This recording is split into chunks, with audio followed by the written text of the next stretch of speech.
Hi, welcome to my channel. Thanks for stopping by. Today we're going to make a really cute Valentine's home decor piece. And we're going to begin by using this wooden picture frame that I got at Walmart. This is over in their craft department and it's by where they keep all their wooden letters and other different wooden pieces. And it's very inexpensive. I think this cost me around $2.86, something like that. And I think it has this really cute peg to go in the back of it to help it stand up. And I just thought it was a great deal for no more than what it cost. So let's get decorating this. First off, what we're going to do is I'm just taking this pencil and I'm making some scroll work on it. Now I'm just freehanding the scroll work. You can freehand it. If you don't feel comfortable freehanding, then go ahead and you can go to any search engine, just put in scroll work and you'll have numerous different types of scroll work to choose from, and then just a little bit of tracing paper and you can go ahead and print that scroll work out, and then just using tracing paper put it right on top of your picture frame. But this is really easy scrolling to do, so if you want to freehand it, this is extremely easy to do. You're just kind of going around in a circle, making it a little bit larger and larger, and then giving it a tail. And then when you want to add another one, just kind of go off the tail that you have already made and go around and make another swirl around to make another one. And I'm not doing them in any particular pattern. I'm just very randomly going and drawing them all over the picture frame. And if you make a mistake, this picture frame is very smooth, so it's very easy to just go and erase it and add a different line in or do whatever it is that you need to do. The other thing is you don't have to do scroll work. You can do any design that you want to do on here. This is just really to show you what you can do with this type of medium and what you can do with paint and these picture frames. So you can do any type of design on here that you like. And just randomly put it on however you want. We're almost done here. I'm going to add one more right in here, I think. And again, it's just going around and around and making a little tail. Maybe adding one more right here at the top, going right off from where we just did. Adding that last swirl. I think that's looking pretty good right there. I'll just turn this towards you so you can kind of see exactly what it is we did here. And there it is. Now that we have that all done, we're going to go ahead and, I think I'm going to add one more in here. Right there. It's kind of plain right here at this point. Okay, now I think I'm good with it. Good. Now what we're going to do is use some of this Tulip Slick paint that I also purchased at Walmart, and this is in the black. And we're going to start out by just putting a dab of it on our tissue paper just to make sure that the paint is right down there all the way into the nozzle. And now just starting at the center of our scroll work, we're going to start painting, keeping even pressure as we apply our paint, just even pressure on our paint bottle as we're squirting. And the most important thing on this is to keep your elbow up. If you put your elbow down or lay your arm on your table, that is actually going to cause more of a hindrance while doing this. You would think that it would be steadying you, but it actually makes it a lot harder. So I think that that was the hardest part of this entire project, is to remember to keep my elbow up and my arm off the table while doing this.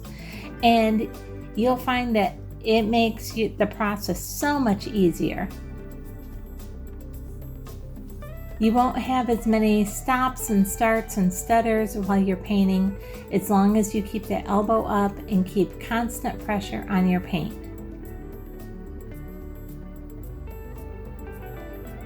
And just keep your paint up off from your surface by about 1/4 of an inch, just kind of letting it fall down onto the surface. That way it gives you just a little bit of room to kind of maneuver where it is you actually want it to go.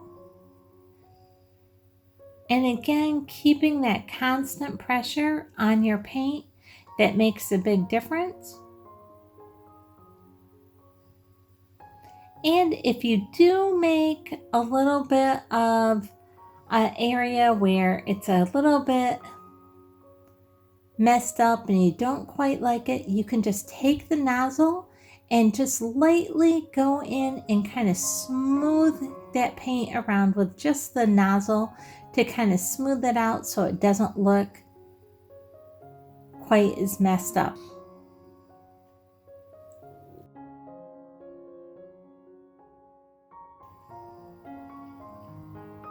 And if you do that, just remember to wipe off the end of your nozzle. And now making sure our paint is all the way at the tip of the nozzle again, and we can just continue on here. Now you can do this with this black paint like I am. This comes in different color paints, so if you'd like to do this in white, you could do it in white, whatever you would like.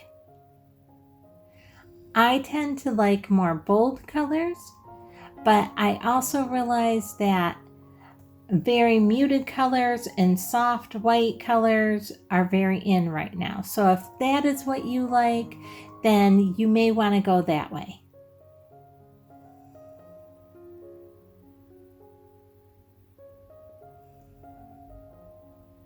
And it's going good so far here.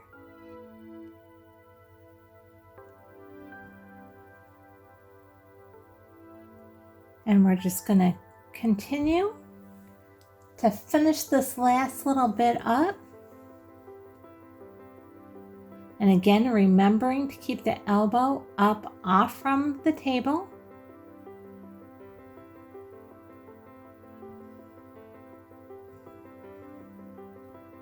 And now you can see here how I'm just kind of smoothing that out with the very tip of the nozzle there.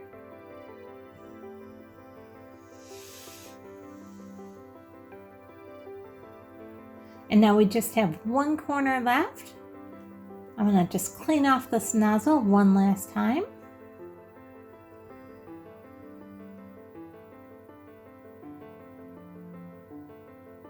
And like I said, for these scroll works that I did, it's just going around and around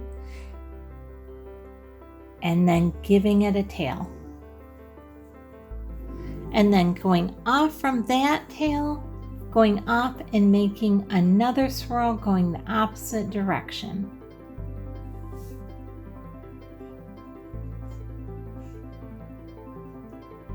This is such a quick and easy project to do, and yet I think it has a lot of bang for its buck because it really adds something to the decor.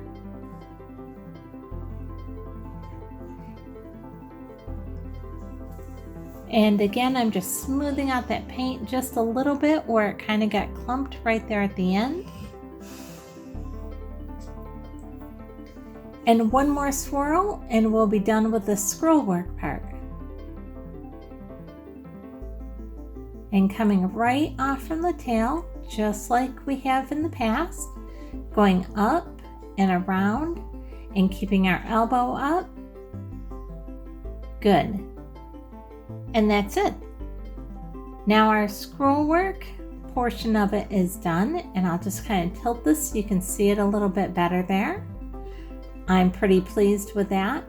Now what we're going to do is we're just going to come in and we're going to add a few dots along our scroll work. Just wherever you feel like it could use a little extra something, I just went ahead and added a few extra dots in. And I think in the end, it really makes it look pretty. Having those dots on just makes it a little bit more fancy.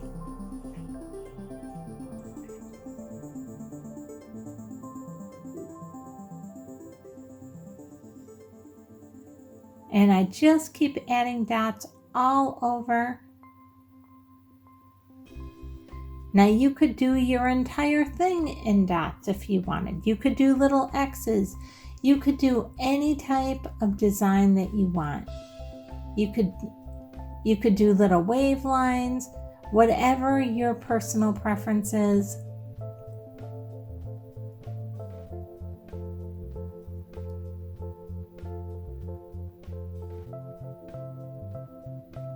And now we're skipping ahead here, and you can see we're almost done adding our dots in.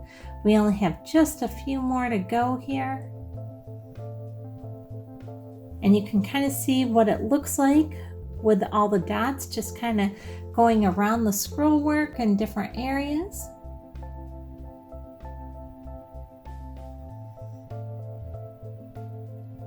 I think this might be the last of our dots right there. Let me just turn this around and see how this looks. I think it looks good, but this top needs a few. I missed this top corner here.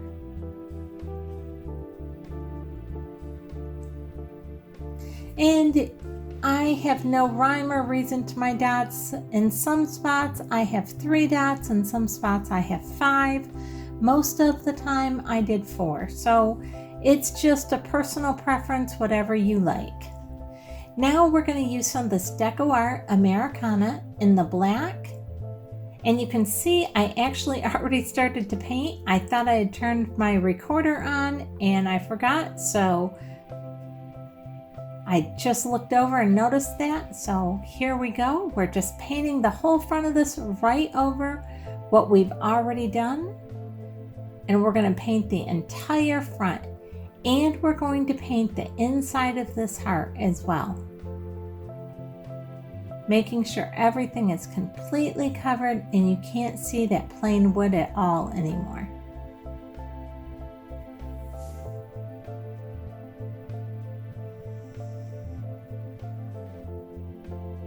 Just like that. And I am using a 1/2-inch paintbrush to do this.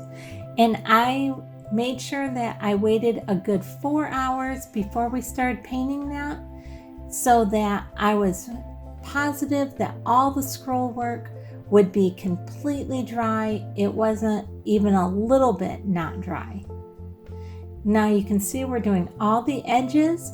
Now we waited and let the whole front of our picture frame completely dry. You can see what it looks like there with our black paint right over the top of our scroll work. And I think that's looking really pretty. Now we're just going to flip it over. And I like to completely finish a project if possible. So I'm going to go ahead and paint the whole back side as well as the inside of the heart on this back side. Now what we're doing is we're just taking that paper that came inside our picture frame and using that as a template. We just trace that out on a piece of poster board and then we cut that out. And now we have this poster board template. And now what I have is just this little tiny piece of batting. This is quilter's batting. You can get this at most craft stores, Walmart, most places carry this. This just a little bit of batting I had left over from a quilt I made. And so we're just going to go ahead and cut our heart shape right out of here. Now I'm going to go just a little bit bigger than what our heart is. And next what we're going to do is I have some of this red velour. It's kind of looking a funky color in this lighting in here, but this is a red and it's velour. Now with velour you have a nap to it. You can see where I was smoothing my hands on the fabric. We want to put the fabric, the nap of the fabric at the top of our heart, going down towards the bottom of our heart. Your nap is just the way that the fabric feels when you're rubbing your hand across it, the way the fabric was made. It's kind of like rubbing a dog, petting a dog. You want to pet a dog from its head down towards its tail because that's the way the hair grows. That's the same way the nap is. The way the nap is, you want that to go from the top of the heart down to the bottom of the heart. If you did it the opposite way, it'd be like petting a dog backwards from the tail to the head. And that's the opposite way the hair grows, so it would just feel rougher and a little weird. And I know most of you already know all that, but I'm telling that for any who aren't sewers or who don't know the different types of materials. It's kind of like a really soft velvet if you're not used to it. So this is something that I would tell my own daughters.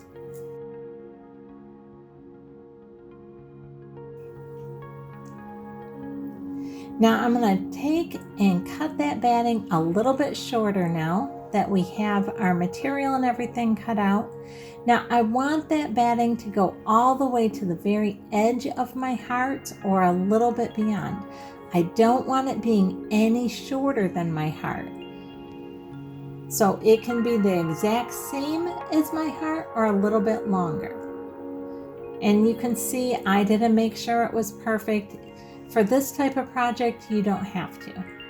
Now what I'm doing is I'm just going around our red material and I'm cutting about 1/2 inch slits all the way around.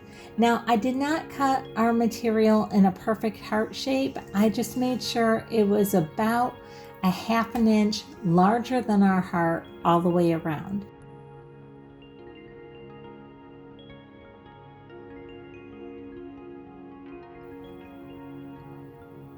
So you can see, you're probably looking at this going, that does not look like a heart shape. It's not a heart shape, but it doesn't need to be for this. We are just doing this as a very quick, very easy project. There isn't a whole lot of exactness that you have to have with us. This is something that anybody can do.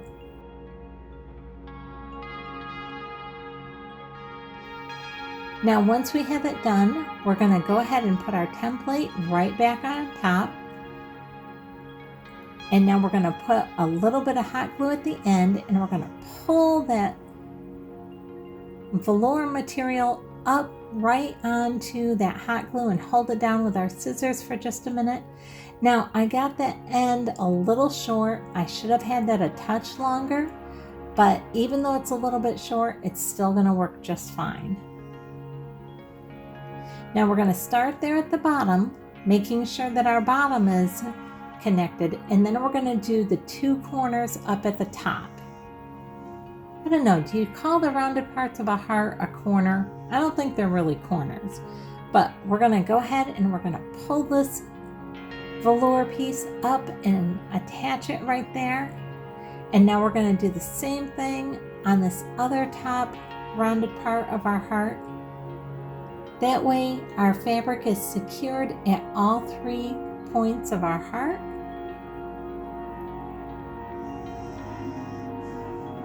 Good.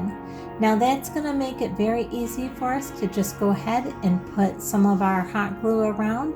And now we're just going to keep pulling that fabric up and over to the back side of our heart. And now it's just a piece of cake at here on out. We're just going to keep working this all the way around and then hold it until it holds in place, and then go ahead and add a little more hot glue and pull the rest of our fabric up. But make sure that your batting does not get down below your heart or beyond your heart. You want to make sure it's at least as wide as the heart or wider. Your batting is kind of going to give your heart a very soft, kind of pillowy feel to the front of your heart there. And that's just what we like for when we put it in our picture frame. And again, we're just pulling our red fabric up. And the reason we put those slits in it is it just makes it very easy when you're pulling that up around the edges of your heart that it can contour to each edge.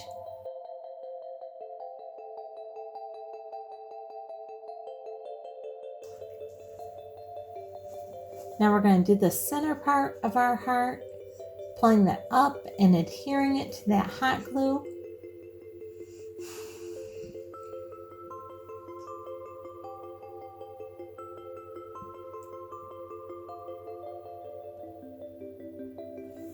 And now we've done most of it. We just have these last two little pieces of our material to go here. Put a little bit more of our hot glue there.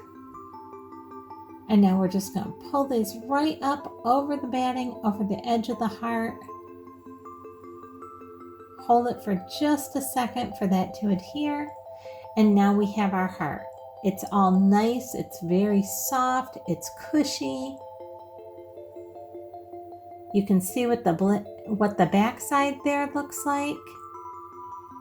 And now what we're going to do, we're going to reach over and grab our picture frame. And like I said, the light makes this heart kind of a funky color every now and again, but it is a truly red heart.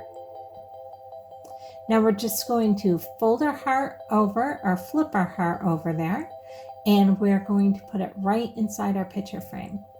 Now we cut everything on our heart to the exact measurements of the picture that was already in the heart when we purchased it. But because we added the batting and the material, it made our heart a little bit bigger. But that's okay. It's going to make our heart kind of flex inward a little, and that's going to make it bow out just a touch out the front. And that's exactly what we want. You can see it right there. It just gives it that little bit of a 3D look from the front side because it kind of poofs out the front, and it's very soft and squishy if anybody reaches over and touches it. And it just really makes it look nice. Now we're putting the picture that came in the heart frame back in it with the side that had the paint and everything on it. That is facing inwards, so all we have here is just the plain white side sticking up. And that kind of just gives us a finishing touch there.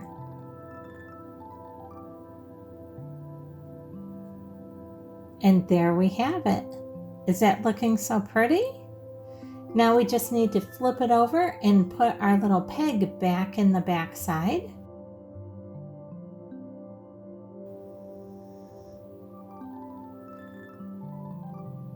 And our decor is going to be all set.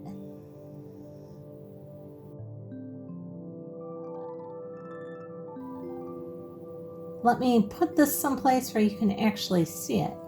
I didn't realize it was quite out of the picture frame here. There, now you can see it better. Now, is that so pretty? I just think it's beautiful. Now, like I said, you could do this in whites with a pink heart or grays with a red heart, whatever colors you want. The choices are endless. That is completely up to you. I hope you've enjoyed this video. I hope it's inspired you to think about doing something like this on one of these picture frames. And for literally very little money, you have a great looking decor piece for Valentine's Day. And here's a close-up look at that heart. I wish you could feel how soft it is. It just feels wonderful. If you like this video, I'd really appreciate it if you would give me a thumbs up, subscribe, and hit the bell so you'll be notified the next time I upload a video.